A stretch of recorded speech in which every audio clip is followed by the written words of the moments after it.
நினைத்தாலே முத்தி தரும் தலமான திருவண்ணாமலையில் கடந்த 24ஆம் தேதி கார்த்திகை தீப திருவிழாவுக்கான கொடியேற்றமானது தொடங்கி இருக்குதுங்க. கடந்த 29ஆம் தேதி வெள்ளி தேரோட்டமும் 30ஆம் தேதி மகா தேரோட்டமும் வெகு விமர்சையாக நடைபெற்றதாகவும் சொல்லப்படுது.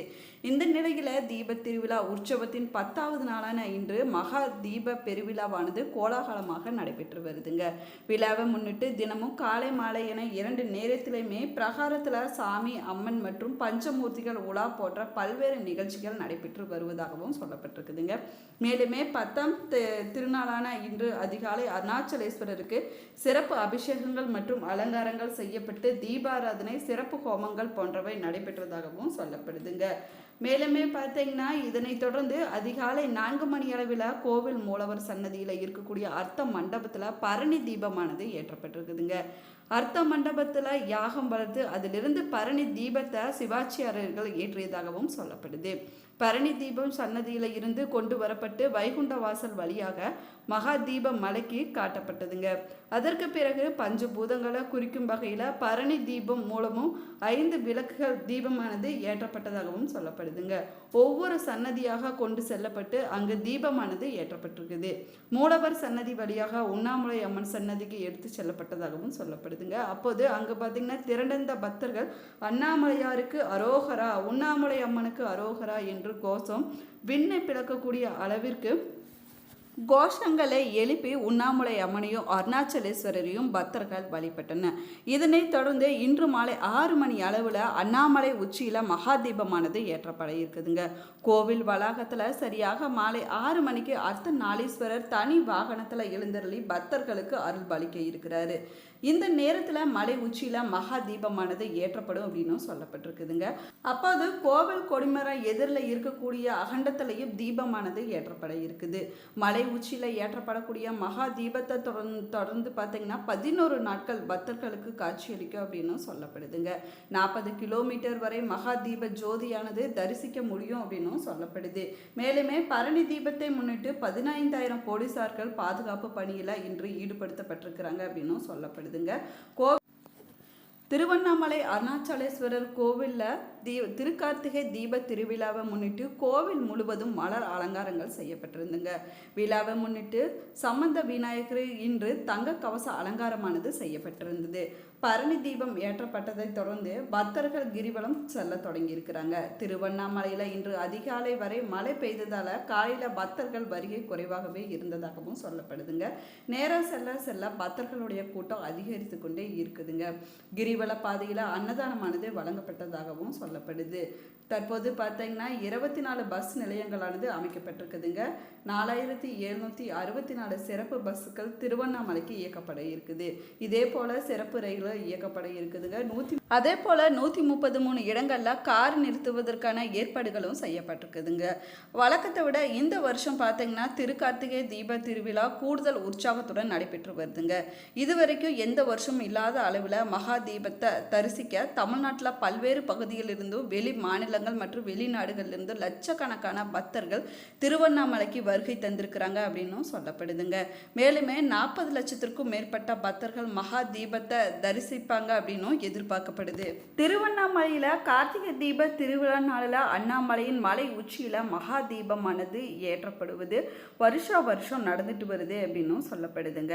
திருவண்ணாமலையில ஏற்றக்கூடிய மகா தீபத்தை சிறப்புகள் பற்றியும் அதை தரிசிப்பதனால நமக்கு என்ன மாதிரியான பலன்கள் கிடைக்குது அப்படின்னு பார்க்கலாம் வாங்க. பிரம்மா விஷ்ணுவிற்கு அடிமுடி காண முடியாத அண்ணாமலையாராக சிவபெருமான் காட்சி கொடுத்த திருநாளை தான் கார்த்திகை தீப திருநாள் அப்படின்னு சொல்கிறாங்க. இந்த நாளில் சிவன் ஜோதி பிளம்பாக வெளிப்பட்டது பெருமைப்படுத்தக்கூடிய நாளாக ஒவ்வொரு வருஷமும் பார்த்திங்கன்னா கார்த்திகை பௌர்ணமி நாளில் மாலை நேரத்தில் மலை உச்சியில் மகா தீபமானது ஏற்றப்படுவது வழக்கமாகுங்க.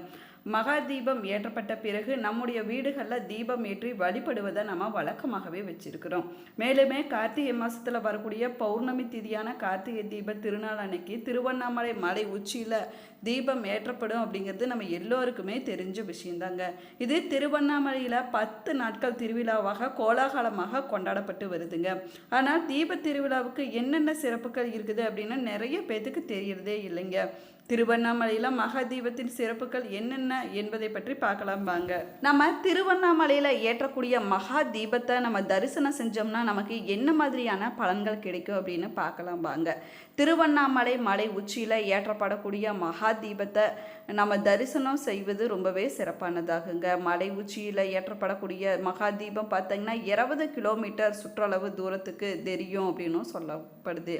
மேலுமே திருவண்ணாமலையில் ஏற்றக்கூடிய கார்த்திகை மகா தீபத்தை நேரத்தில் காண்பவங்களுக்கு குடும்பத்தில் இருக்கக்கூடிய 21 தலைமுறையினருக்கு முத்தி கிடைக்கும் அப்படின்னும் சொல்லப்படுதுங்க. திருவண்ணாமலை மகா தீபத்தை தரிசித்தபடி ஓம் நமச்சிவாயா என்று சொன்னோம்னா அந்த மந்திரத்தை 3 கோடி முறை உச்சரித்த பலனானது நமக்கு கிடைக்குங்க. மேலுமே தீப திருநாளில் திருவண்ணாமலையில் 5 முறை கிரிவலம் வந்தோம்னா அனைத்து விதமான பாவங்களிலிருந்து நம்ம விடுபட முடியும் அப்படின்னும் சொல்லப்பட்டிருக்குது.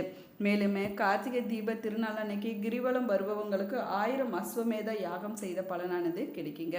கார்த்திகை தீப திருநாள் அன்னைக்கு சிவலிங்கம் முன்னாடி நெய் விளக்கு ஏற்றி வழிபாடு செஞ்சோம்னா நம்ம வாழ்க்கையில் இருக்கக்கூடிய அனைத்து விதமான பிரச்சனைகளும் தீர்ந்து நம்முடைய வாழ்க்கையானது பிரகாசமாக இருக்குங்க. மேலுமே மகா தீபம் ஏற்றக்கூடிய சமயத்தில் இங்கே இருந்து நம்ம தரிசிப்பது குழந்தை இல்லாதவங்களுக்கு குழந்தை பாக்கியமானது கிடைக்குங்க. கார்த்திகை மகா தீபத்தன்னைக்கு திருவண்ணாமலையில் அதிகாலையில் பரணி தீபம் ஏற்றி வழிபடுவது வழக்கமாகுங்க. இந்த விளக்கை பைரவர் சன்னதியில் கொண்டுட்டு போய் வைப்பாங்க. மாலை நேரத்தில் அந்த விளக்கோட சுடரை எடுத்து கொண்டு போய் மலை உச்சியில் மகா தீபமாக ஏற்றுவாங்க. இந்த தீபம் பார்த்திங்கன்னா தொடர்ந்து 11 நாட்கள் எரியும் அப்படின்னும் சொல்லப்படுது. இந்த நேரத்தில் நம்ம மகா தீபத்தை தரிசனம் செய்வது நமக்கு அளவில்லாத பலன்களை கொடுக்குங்க. இந்த மகா தீபம் எரியக்கூடிய 11 நாட்களும் பார்த்தீங்கன்னா பகல் இரவு அப்படின்னு எந்த நேரம் வேணும்னாலும் நம்ம திருவண்ணாமலையில் கிரிவலம் போகலாங்க. சிவனே ஜோதி வடிவமாக காட்சி தருவார் அப்படிங்கிறதுனால சிவபக்தர்கள் மகா தீபத்தை தரிசனம் செய்து கொண்டு அதை வணங்கப்படியே கிரிவலம் போவது மிகப்பெரிய புண்ணியத்தை பெற்றுக் கொடுக்குங்க. மகா தீபத்தை நேரில் தரிசிக்க முடியாதவங்க தீபம் ஏற்றக்கூடிய நேரத்தில் அதை மனதில் நினைத்து கொண்டு வழிபட்டாலே போதுங்க, அளவில்லாத பலன்கள் நமக்கு கிடைக்கும் அப்படின்னு சொல்லப்படுது. மேலுமே திருக்கார்த்திகை தீப திருநாளில் திருவண்ணாமலைக்கு நேரில் செல்ல முடியாதவங்க வீட்டில் இருந்தபடியோ இல்லைன்னா பக்கத்தில் இருக்கக்கூடிய சிவன் கோவிலுக்கு சென்றோ நீங்கள் வழிபடுவது உங்களுக்கு எண்ணிலடங்காத பலனை கொடுக்குங்க, வாழ்க்கையில் நல்ல முன்னேற்றத்தை கொடுக்கும். திருவண்ணாமலை கிரிவல பாதையில் வலம் வரும்போது இந்திரலிங்கம், அக்னிலிங்கம், யமலிங்கம், நிருதிலிங்கம், வாயுலிங்கம், குபேரலிங்கம், வருணலிங்கம் மற்றும் ஈசானிய லிங்கம் என 8 லிங்கங்களும் ரமண மகரிஷி, சேசாஸ்திரி சாமியார், விசிறி சாமியார் போன்றோர் சன்னதியும் அமைஞ்சிருக்குதுங்க. எல்லா நாட்களுமே மலையை மக்கள் வருகிறாங்க அப்படின்னாலும் சொன்னாலும் கூட முழு நிலவு நாளான பௌர்ணமி நாளில் திருவண்ணாமலையில் கிரிவலம் வருவது கூடுதல் சிறப்பு வாய்ந்ததாக சொல்லப்படுதுங்க. இந்த மலை பார்த்தீங்கன்னா யுகங்கள் அழியாமலும் இருப்பதாக சொல்லப்படுது. அதனால கிருத யுகத்தில் அக்னி மலையாகவும் திரேத யுகத்தில் மாணிக்க மலையாகவும் இருந்திருக்குதுங்க. அதே போல் துவாரபார யுகத்தில் பொன்மலையாகவும் கலியுகத்தில் கண்மலையாகவும் மாறி இருப்பதாக நம்பப்படுது. 8 திக்கிலுமே அஷ்டலிங்கங்களை கொண்ட எக்கோண அமைப்பில் திருவண்ணாமலை நகரமானது அமைஞ்சிருக்குதுங்க. இந்த ஆலயம் பார்த்தீங்கன்னா 24 ஏக்கர் பரப்பில் அமைஞ்சிருக்கக்கூடிய கோவிலாகுங்க. 6 பிரகாரங்களையும் 9 ராஜகோபுரங்களையும் கொண்டதாக இந்த ஆலயமானது அமைஞ்சிருக்குது. இந்த கோவில் மலை அடிவாரத்தில் சிறப்பு என்ன அப்படின்னு பார்த்தீங்கன்னா இந்த சிவாலயத்தில் 142 சன்னதிகள் அமைஞ்சிருக்குதுங்க. 22 பிள்ளையார்கள், 306 மண்டபங்களானது அமைஞ்சிருக்குது. அது மட்டும் இல்லாமல் 1000 தூண்களை கொண்ட 1000 மண்டபமும் அதற்கு பக்கத்தில் பாதாள லிங்கமும் அமைஞ்சிருக்குதுங்க. 43 செப்பு சிலைகள், கல்யாண மண்டபம், அண்ணாமலையார் பாத மண்டபம் போன்றவை இந்த ஆலயத்தில் அமைஞ்சிருப்பது ரொம்பவே சிறப்புக்குரிய விஷயமாகவும் சொல்லப்படுதுங்க. மேலுமே அண்ணாமலையார் கோவிலில் 9 கோபுரங்களானது அமைஞ்சிருக்குது. அதில் ராஜகோபுரம், பேக் கோபுரம், அம்மணியம்மாள் கோபுரம், திருமஞ்சன கோபுரம், கிளி கோபுரம், வல்லாள மகாராஜா கோபுரம் போன்றவை குறிப்பிடத்தக்கவையாகுங்க. இந்த ஆலயத்தில் சிவபெருமான் சுயம்பு மூர்த்தியாக பக்தர்களுக்கு அருள் பாலிச்சுட்டு வராரு. இந்த தலத்தில் இருக்கக்கூடிய மலையே சிவலிங்கம் அப்படின்னு நம்பப்படுதுங்க. அம்மன் உண்ணாமலை அம்மன் ஆவாங்க. முருகன், விநாயகர், அர்த்தன், நாளீஸ்வரர், பெருமாள், பைரவர், பிரம்மலிங்கம், பாதாள லிங்கம் போன்ற சன்னதிகள் இந்த ஆலயத்தில் அமைஞ்சிருக்குதுங்க. அது மட்டும் இல்லாமல் சிவகங்கை தீர்த்தம், பிரம்ம தீர்த்தம் என 2 தீர்த்தங்கள் அமைஞ்சிருக்குதுங்க. இந்த கோவிலில் பார்த்தீங்கன்னா தினசரி 6 கால பூஜைகளானது நடைபெறுவது வழக்கமாகுங்க. இந்த பதிவில் பரணி தீபம் அதிகாலையில் எப்பொழுது ஏற்றப்பட்டது, திருவண்ணாமலை திரு கார்த்திகை தீபத்தை நம்ம தரிசனம் செஞ்சோம்னா நமக்கு என்ன மாதிரியான பலன்கள் கிடைக்கும் அப்படின்னு விரிவாக சொல்லியிருக்கிறேங்க. வீடியோவை ஸ்கிப் பண்ணாமல் முழுசாக பாருங்கள். நம்ம சேனலை இப்போ தான் ஃபர்ஸ்ட் டைம் பார்த்துட்டு இருக்கிறீங்க அப்படின்னா நம்ம சேனலை சப்ஸ்கிரைப் பண்ணலைன்னா சப்ஸ்கிரைப் பண்ணிக்கோங்க. கூடவே இருக்கிற பெல் ஐக்கானையும் ப்ரெஸ் பண்ணிக்கோங்க. ஜோதிட ரீதியாக சந்தேகம் இருந்தாலும் சரிங்க, தனிப்படையாக ஜோதிடம் பார்க்க விரும்பினாலும் சரி, இந்த வீடியோக்கு கீழே டிஸ்கிரிப்ஷனில் வராகியம்மன் ஜோதிட நிலையத்தோட தொலைபேசி எண் கொடுத்துருக்குறேன். இந்த எண்ணுக்கு தொடர்பு கொண்டு பேசி பாருங்கள், உங்கள் பிரச்சனைகளுக்கு சரியான தீர்வு கிடைக்குங்க. உங்களுக்கு சிவபெருமான் பிடிக்கும் அப்படின்னா ஓம் நமச்சிவாயா என்ற வாசகத்தை மறக்காமல் கமெண்ட் பாக்ஸில் 3 முறை பதிவிடுங்க. Thank you friends.